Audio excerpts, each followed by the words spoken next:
नमस्कार दोस्तों, technical master जी channel में आप सभी का फिर से बहुत-बहुत स्वागत है।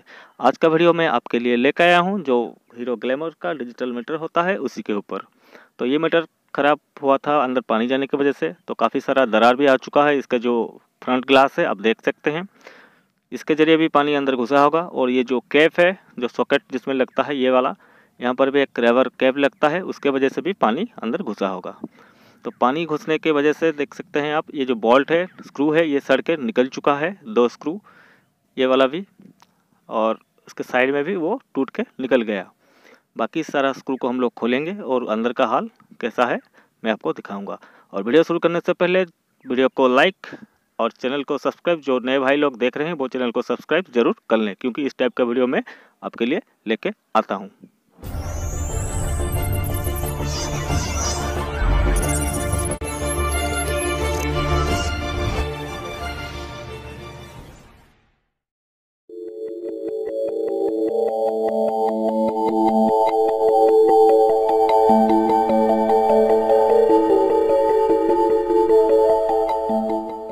तो ये रहा मीटर, इसको पहले हम लोग खोल लेंगे। खोलने के बाद अंदर का हाल कैसा है, मतलब अंदर कैसा कंडीशन में इसका पीसीबी है, वो मालूम पड़ जाएगा। तो पहले इसको खोल लेते हैं। तो इसको खोलना भी ज़्यादा मुश्किल नहीं है। आप कोई भी छोटा सा स्क्रू ड्राइवर हो या पेचकस की सहायता से आप इसको खोल सकते हैं। ठीक है, तो चलिए इसको एक एक करके खोल के मैं आपको दिखाता हूँ कैसा कंडीशन है इसका। उसके बाद आप लोगों को भी मालूम पड़ जाएगा पानी जाने की वजह से क्या क्या हो सकता है और उससे बचे कैसे। इसके ऊपर भी मैं एक वीडियो बनाऊंगा, खास कर पैसन प्रो और आपका ग्लैमर, ये दोनों मीटर के ऊपर, कि अगर पानी गया है अंदर तो तुरंत आपको क्या प्रिकॉशन लेने की आवश्यकता है। ये देख सकते हैं आप, इसका बोल्ट यही जगह से रस्ट पकड़ लिया, ठीक बीच में से, और उसके बाद वहाँ से वो टूटकर निकल जाएगा। ये देख सकते हैं कैसा हाल है इसका, क्योंकि पानी के कांटेक्ट में अगर आएगा कोई भी लोहे का चीज़ तो वो उसमें रस्ट पकड़ लेगा, और अगर पीसीबी भी आएगा पानी के कांटेक्ट में तो उसमें कार्बन जनरेट हो जाता है, क्योंकि पानी के साथ कोई भी कपर हो या कोई भी मेटल रहता है तो वो रस्टी हो जाता है या उससे रिएक्शन शुरू हो जाता है, उसके वजह से ये सड़ जाते हैं। तो लगभग ये खुल चुका है। तो पहले मैं ये ग्लास हटा लेता हूँ ताकि आपको दिखा सकूँ। और इसके डिस्प्ले में भी एक स्पॉट आ गया है, ब्लैक स्पॉट। और ये रहा ग्लास, आप देख सकते हैं कितना सारा दरार इसमें पड़ चुका है। ये देखिए, यहाँ से भी पानी घुस सकता है, जितने दरार है उससे पानी अंदर घुस सकता है, और घुसा भी होगा यहीं से, क्योंकि ये कहीं पर टक्कर वक्कर हो गया होगा शायद, लग रहा है मेरे को, इसके वजह से ये टूटा हुआ है। नहीं तो ये काफ़ी दिन चलता है, ये ग्लास ऐसे टूटता नहीं है। तो ऐसा कुछ हुआ होगा, तो इसको भी हम लोग सही करेंगे। मतलब आपको ग्लास भी नहीं चेंज करना पड़ेगा, कैसे आप वही ग्लास को इस्तेमाल करेंगे इसके ऊपर भी मैं एक वीडियो डालने वाला हूँ। तो आप कृपया करके नोटिफिकेशन बटन दबा लीजिए ताकि आपको नोटिफिकेशन मिलती रहे। ये रहा पीछे का जो केस है, देख सकते हैं यहाँ पर भी रस्ट पकड़ लिया है। ये देखिए यहाँ पर भी, क्योंकि नीचे का जो बोल्ट जहाँ चेसी में फिट होता है वही बोल्ट ऊपर भी थोड़ा निकला हुआ था। तो जैसे ही पानी अंदर जमा हुआ तो वो बोल्ट को भी वो पकड़ लिया, रस्ट पकड़ लिया। ये देख सकते हैं इसमें भी पानी, मतलब रस्ट लगा हुआ है, पानी का दाग है। यहाँ पर भी पानी का दाग है, ये देख सकते हैं आप। तो नीचे की तरफ पानी रहता है, क्योंकि मीटर थोड़ा ऊपर को उठा रहता है, नीचे की तरफ झुका रहता है, इसलिए पानी नीचे की तरफ जमा रहता है। तो जो भी चीज़ उसके कांटेक्ट में आती है वो ख़राब होने लगती है। तो चलिए इसको, उसका जो प्राइमरी सेकेंडरी केस है, मतलब जो डायल है, इसको हटा लेते हैं। पहले जो निडिल है उसको हटा लेते हैं। ये भी बहुत आसानी से हट गया। अभी ये चारों जो क्लैंप है ये भी थोड़ा वीक हो गया है, लेकिन हमको देख के उसको खोलना पड़ेगा, नहीं तो ज़्यादा ट्विस्ट अगर करेंगे तो ये टूट सकता है। ये वाला डायल देखिए, डायल पे भी काफ़ी सारा दरार, मतलब जो वाटर का साइन है वो आ चुका है। ये क्लैंप जो है ये वीक हो गया है पानी के कांटेक्ट में आने से। तो इसको, अगर आपके पास कोई ऐसा मीटर आए तो आप अगर आपका खुद का भी है तो थोड़ा सावधानी से खोलिए, नहीं तो ये टूट सकता है, क्योंकि ये जंग लग चुका है इसमें। ये देखिए, हल्का हाथों से इसको प्रेस करके सीधा कीजिए, ये हो जाएगा। चलिए, ये तो निकल गया है। अभी हम इसको थोड़ा साफ वगैरह करेंगे, लेकिन पहले डिस्प्ले को साइड में करके पीसीबी को चेक करेंगे। तो यहाँ पे थोड़ा मैं आपको दिखाना चाहूँगा कैसे रस्ट पकड़ा हुआ है इससे। यहाँ देखिए, यहाँ पर भी रस्ट लग चुका है, तो इसको साफ करके बाद में हम लोग इसको सही करेंगे, नहीं तो ये टूट जाएगा। और ये जो ब्लैक स्पॉट है, इसके ऊपर भी मैं एक वीडियो बनाकर आपको अपलोड कर दूंगा, क्योंकि पल्सर वगैरह का ऑलरेडी वीडियो अपलोड हो चुका है। आपका हीरो का कोई भी मीटर का ब्लैक स्पॉट हटाने की तरीका आप अभी तक मैंने अपलोड नहीं किया है, जल्द ही अपलोड करने वाला हूँ। तो ये देख सकते हैं आप, पहले आपको ये वाला जो जहाँ पर सॉकेट लगता है, कनेक्शन वगैरह रहता है, वहाँ का आप देख सकते हैं हाल कैसे फपून जैसा बन गया है यहाँ पर, वाइट वाइट होके। मतलब ये काफ़ी सारा चीज़ सड़ चुकी है इससे। और उसके पास जो बोल्ट, जो स्क्रू से वो सॉकेट टाइट होता है, वो स्क्रू भी रस्टी हो चुका है। ये वाला बोर्ड आप देख सकते हैं, ये वाला ट्रक, ये भी सड़ चुका है। मतलब इसके ऊपर से कलर ऑलरेडी उतरने लगा है, ये भी देख सकते हैं आप। तो जो भी हो, इसको फ़िलहाल हमको साफ़ करना पड़ेगा। साफ़ करने के बाद हमको मालूम पड़ेगा कि इससे क्या परेशानी इसमें है। तो अगर आपका मीटर में भी पानी जाता है तो आप तुरंत मीटर को खोल कर उसके पीसीबी को थिनर हो या कोई भी अल्कोहल हो, अल्कोहल से साफ़ करके उसको धूप में सुखा लीजिए। उसके बाद आप फिट करेंगे तो वो चलेगी। अगर आप कुछ दिन उसको छोड़ देते हैं, इवन आप 3 डेज़ या 2 डेज़ उसको छोड़ देते हैं वैसे ही, तो वो ख़राब हो जाएगी, क्योंकि वो ट्रक सड़ना शुरू हो जाता है। क्योंकि अंदर धूल रहता है, जब पानी धूल के कांटेक्ट में आता है तो वो कीचड़ बन जाता है, और कीचड़ बनकर यहाँ वहाँ लगता है, और उससे कंपोनेंट भी ख़राब होती है। और पीसीबी का जो ट्रैक होते हैं, जहाँ से करंट वगैरह हर कंपोनेंट को पहुँचती है, सिग्नल जाती है आती है, वो भी ख़राब होती है। तो ये लीजिए, मैं थोड़ा इसको साफ़ पहले कर लेता हूँ, ताकि हर चीज़ अच्छे से दिखाई दे। क्योंकि कार्बन और रस्ट होने से अच्छी तरीके से दिखाई नहीं दे रही है पीसीबी में, कौन सा ट्रैक सही है, कौन सा कंपोनेंट फटा हुआ है, या कुछ और प्रॉब्लम है इसमें। तो अभी पहले इसको हम लोग 5 मिनट छोड़ देंगे, उसके बाद फिर से इसको घिस के साफ़ करेंगे, ताकि जो भी कचरा हो, जो भी कार्बन हो, वो मेल्ट हो जाए और पीसीबी को हम आसानी से साफ़ कर लेंगे। तो ये 5 मिनट के बाद मैंने उसको साफ़ करने की कोशिश कर रहा हूँ। पहले सॉकेट को करेंगे, क्योंकि मैं पहले नोटिस कर लिया था सॉकेट में एक लेग जो था वो सड़ चुका था।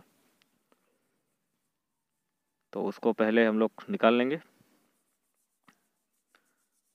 साइड में करके निकाल लेंगे उसको, मतलब डिसोल्डर करके उसको निकालने की कोशिश करेंगे।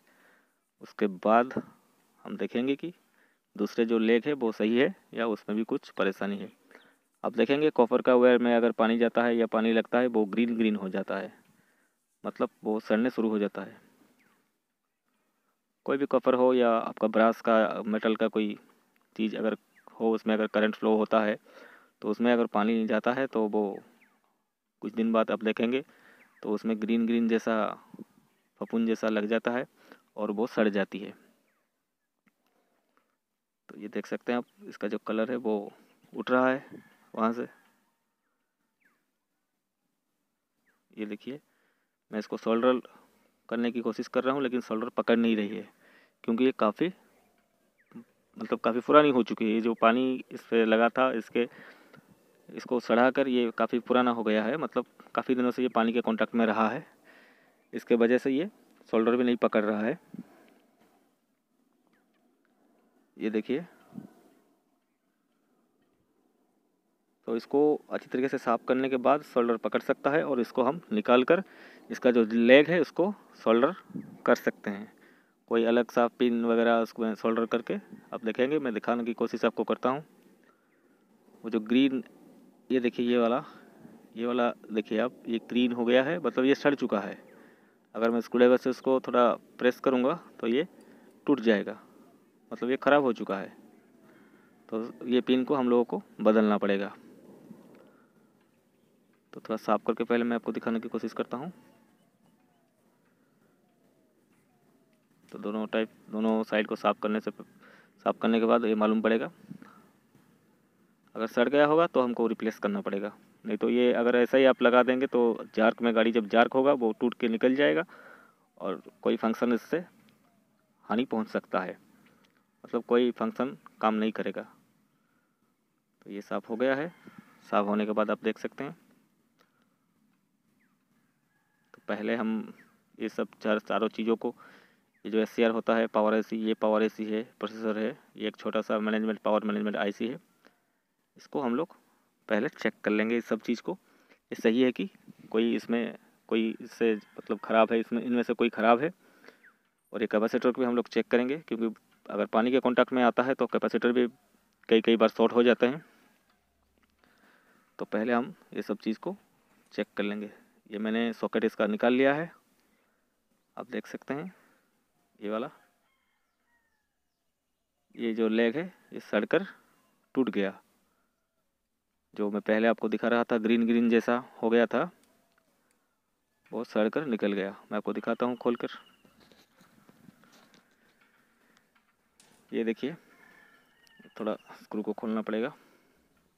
और ये स्क्रू में भी रस्ट पकड़ लिया है, मतलब रस्टी हो गया है ये, लेकिन ये चलेगा क्योंकि ये ठीक है, इसका जो थ्रेड है वो ठीक है, नहीं तो हम नया डाल देते। आप देख सकते हैं इसका ऊपर का जो थ्रेड है वो रस्ट हो गया है उसमें, तो इसको थोड़ा घिसकर हम लोग फिट कर सकते हैं। ये रहा सॉकेट। ये देखिए, इसमें एक लेग मिसिंग है, आप देख सकते हैं। मैं आपको स्क्रूड्राइवर की सहायता से दिखाने की कोशिश करता हूँ। ये देखिए, ये वाला लेग ये मिसिंग है, मतलब ये टूट गया है, ग्रीन होकर ये टूट गया है। ये वाला पिन है, तो इसको हम लोग रिप्लेस करेंगे, मतलब इसमें नया पिन डालकर इसको फिट करेंगे। ये तो आसानी से हो जाएगा, लेकिन PCB को ट्रेस करना थोड़ा मुश्किल है। और एक चीज़ मैं बताना चाहूँगा, पल्सर वगैरह के मीटर के हिसाब से ये जो हीरो का मीटर होते हैं, पैशन प्रो हो या ग्लैमर हो, इसका जो डिजिटल मीटर है इसमें काफ़ी जान है। मैंने बहुत ही दर्दनाक हालत में आई मीटर भी, जो भी मीटर आता है दर्दनाक हालत में, उसको भी सही करके देखा है। उसमें प्रोसेसर का खराबी नहीं होता है, मतलब प्रोसेसर का जान बहुत है, ये ख़राब नहीं होता है। ज़्यादातर कंपोनेंट, छोटे मोटे कंपोनेंट SCR हो या पावर मैनेजमेंट IC हो या कोई रजिस्टर हो, ठीक है, कोई सेमीकंडक्टर हो गया, वही चीज़ ख़राब रहते हैं। और जो ट्रैक है वो ट्रैक सड़ जाते हैं, इसके वजह से ये डेड होते हैं। जैसे कि ये बल्ब मैं आपको दिखा रहा हूँ, ये बल्ब सीरीज में जाता है और न्यूट्रल के साथ कनेक्ट होता है तो न्यूट्रल लाइट जलती है। तो इसका एक लेग आप देख सकते हैं ये सड़कर निकल गया है, तो इसको हम लोग नया रिप्लेस नहीं करेंगे, इसी को ही हम इस्तेमाल कर सकते हैं, क्योंकि इसका एक लेग ऊपर है और एक लेग इस साइड में होता है। तो ये तो सड़ चुका है, आप देख सकते हैं ये टूट के निकल रहा है। जैसे ही मैं इसको थोड़ा हटा रहा हूँ तो ये टूट कर निकल रहा है, तो इसको हम लोग सही करेंगे। तो इसके इस साइड से हम घिस कर, ये जो साइड है इससे थोड़ा घिस देते हैं। घिसने के बाद यहाँ पर हम शोल्डर मार के उसको, जो लीड है उसको, लीड को बाहर निकाल लाएंगे। उसके बाद ये आसानी से फिट हो जाएगा। तो यहाँ पर हम थोड़ा SCR को चेक कर लेते हैं। जो कैपेसिटर है उसके पास पहले कैपेसिटर को चेक करेंगे, क्योंकि कैपेसिटर शॉर्ट होने का संभावना बढ़ जाता है पानी के कांटेक्ट में आने से। कोई कंटिन्यूटी नहीं दिखा रहा है, मतलब ये सही है।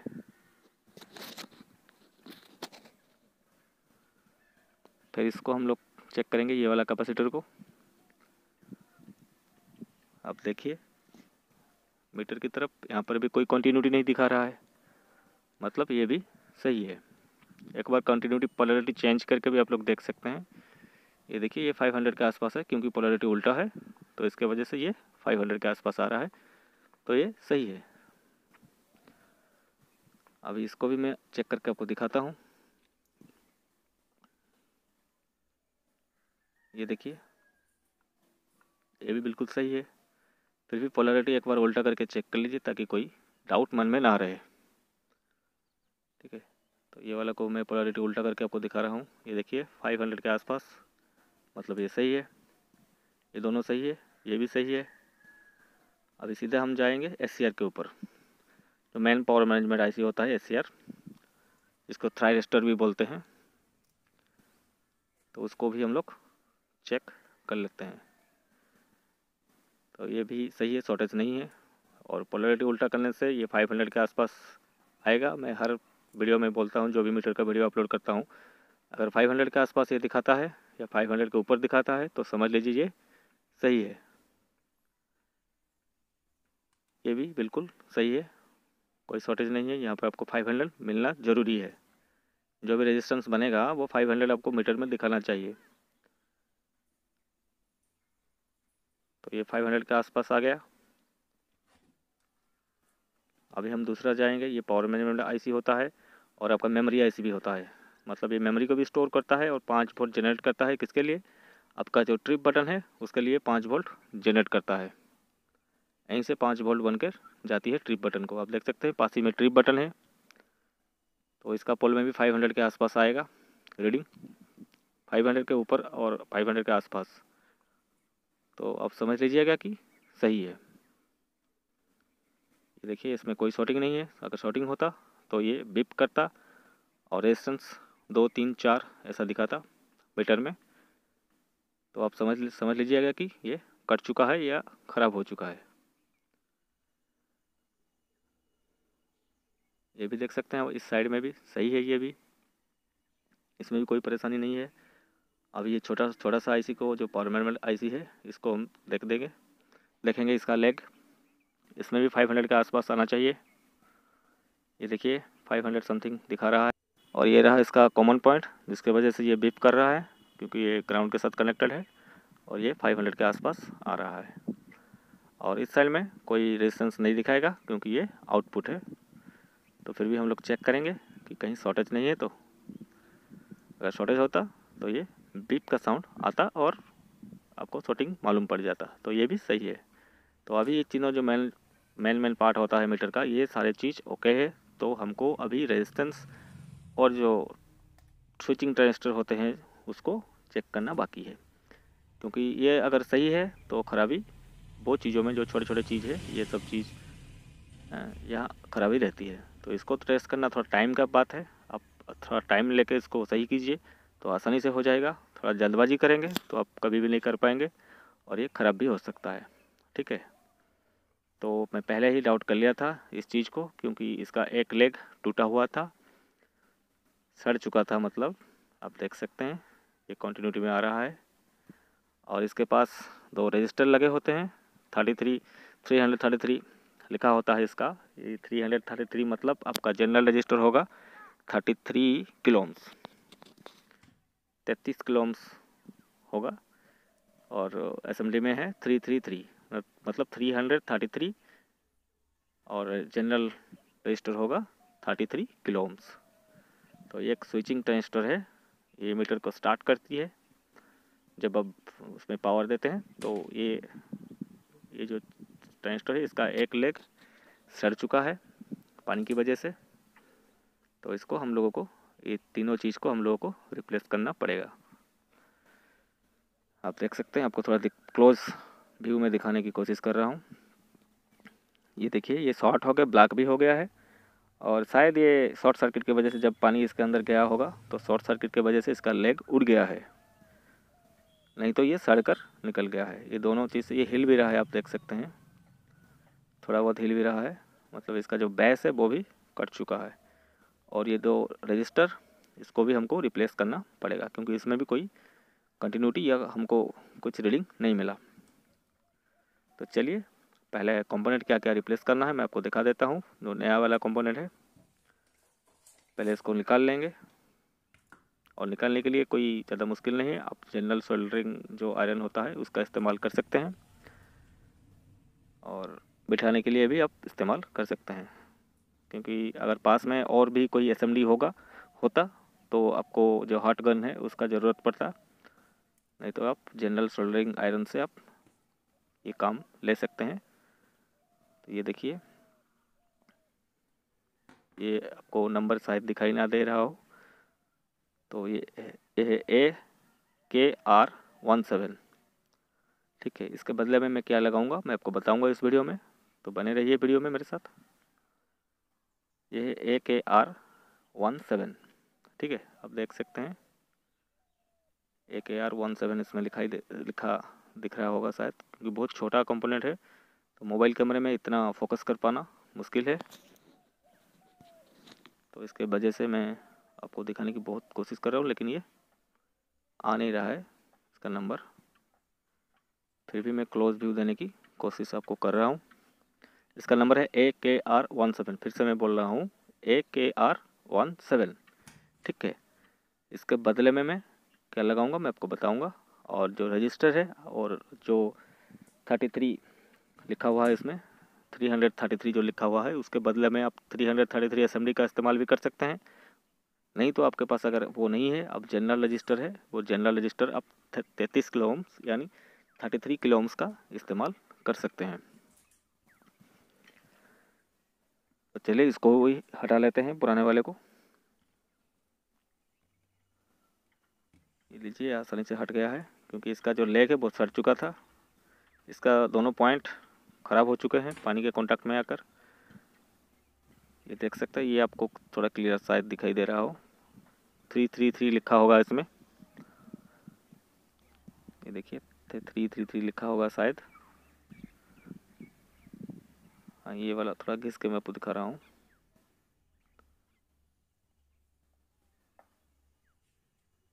ये 333 मतलब 33 किलो ओम्स, यानी जो जनरल रजिस्टर होगा वो 33 किलो ओम्स का आप अगर इसमें इसके बदले में लगाएंगे तो वो एग्जैक्ट सेम काम करेगी, ठीक है। तो ये सारे चीज़ रिप्लेस हो, मतलब हमने हटा लिए। अभी इसमें मैं नया कौन सा वाला डालूँगा मैं आपको दिखाता हूँ। तो पहले थोड़ा इसको साफ़ कर लेंगे इस एरिया को, क्योंकि काफ़ी सारा कार्बन इसमें जमा है। अगर वैसा ही मैं लगा देता हूँ तो नया वाले को भी ये ख़राब कर सकता है। और एक दूसरा रजिस्टर भी यहाँ पर रह गया है, उसको भी निकाल लेते हैं, क्योंकि ये भी शायद ख़राब था, क्योंकि रीडिंग नहीं आ रही थी इसमें भी। तो ये भी 33 लिखा था, मतलब 33 किलो ओम्स का ये भी है। ये वाला आपको शायद क्लियर दिखाई दे रहा होगा, क्योंकि थोड़ा क्लियर है उससे, आप देख सकते हैं 33 किलो ओम्स का है ये, क्योंकि एसएमडी में नंबर आता है और आपका जनरल रजिस्टर में जो कलर कोड होता है वो आता है। और तो 33 किलो ओम्स का कलर कोड भी आपको मैं बताऊंगा। 3 पिंक रहेंगे, एक रहेगा आपका कॉमन जो रहता है गोल्डन, पिंक बार रहेंगे, पिंक उसमें कलर रहेंगे बार, जो कोड होता है कलर कोड। ये देखिए, ये मेरे पास जनरल भी है, मैं आपको जनरल रजिस्टर दिखा रहा हूँ। अगर आपके पास नहीं है तो किसी पीसीबी से आप खोल सकते हैं, पीसी में भी, हर किसी इलेक्ट्रॉनिक्स पीसीबी में ये मिल जाएगा आपको, और मार्केट में भी अवेलेबल है, आप चाहे तो मार्केट से भी परचेज कर सकते हैं। ये देख सकते हैं आप, मैं थोड़ा क्लोज दिखाने की आपको कोशिश कर रहा हूँ, क्योंकि ये अलग एक रजिस्टर आ गया था सेम कलर का, वो अलग है, 48 किलो ओम्स का था। तो उसको छोड़कर मैं ये आपको दूसरा वाला दिखा रहा हूँ, मतलब 2 चाहिए हमको। तो ये देखिए कलर इसका, तीनों पिंक रहेंगे एक ही साथ, और एक आपको गोल्डन मिलेगा। गोल्डन यानी उसका टॉलरेंस वगैरह रहता है इसमें। और ये है एसएमडी नया वाला, अगर आपके पास एसएमडी है नया वाला तो आप डाल सकते हैं, नहीं तो आप जनरल रजिस्टर का इस्तेमाल भी कर सकते हैं। ये 33 किलो ओम्स का है, मतलब 33 किलो ओम्स का, और असेंबली में 333।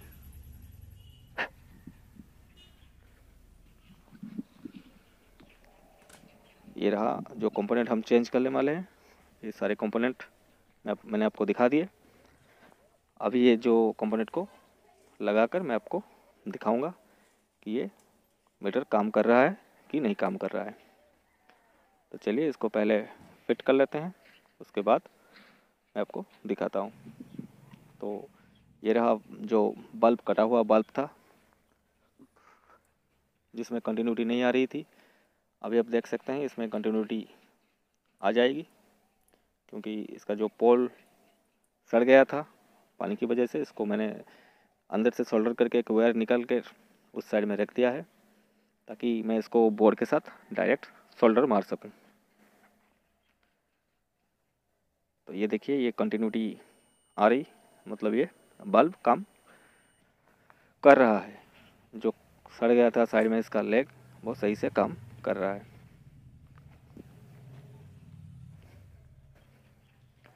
तो इसको थोड़ा बैंड कर देते हैं साइड में, ताकि इसको आसानी से सोल्डर कर सके उसके साथ, जो होल में ये फिट होता है उसके साथ आसानी से उसको सोल्डर कर सकते हैं।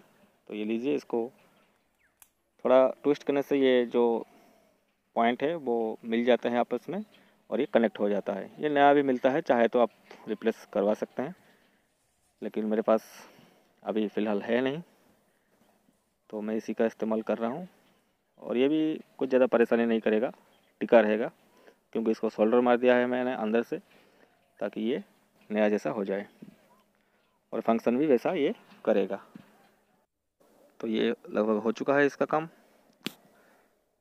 तो अभी हम दूसरे जो कंपोनेंट है उसको फिट करके मीटर को चला के हम लोग देखेंगे। तो चलिए उसको भी फिट कर लेते हैं फटाफट से। तो इसका जो तार निकला हुआ है इसको भी हम लोग काट लेते हैं, ताकि ये परेशानी बाद में ना करे। तो अभी थोड़ा चेक कर लेते हैं बॉडी के साथ ये काम कर रहा है कि नहीं कर रहा है। तो ये देखिए ये बॉडी के साथ कंटिन्यूटी दिखा रहा है। मैं आपको थोड़ा जूम करके दिखाने की कोशिश कर रहा हूँ। ये रहा, ये देखिए अब कंटिन्यूटी ये दिखा रही है। अगर ये कट जाएगी तो आपका न्यूट्रल का लाइट ग्लो नहीं करेगी। जो न्यूट्रल रहता है, अब जब गियर न्यूट्रल करते हैं तो जो लाइट ग्लो होता है वो काम नहीं करेगी। अभी इसको, ये जो कंपोनेंट है इसको हम बिठाएंगे एक एक करके,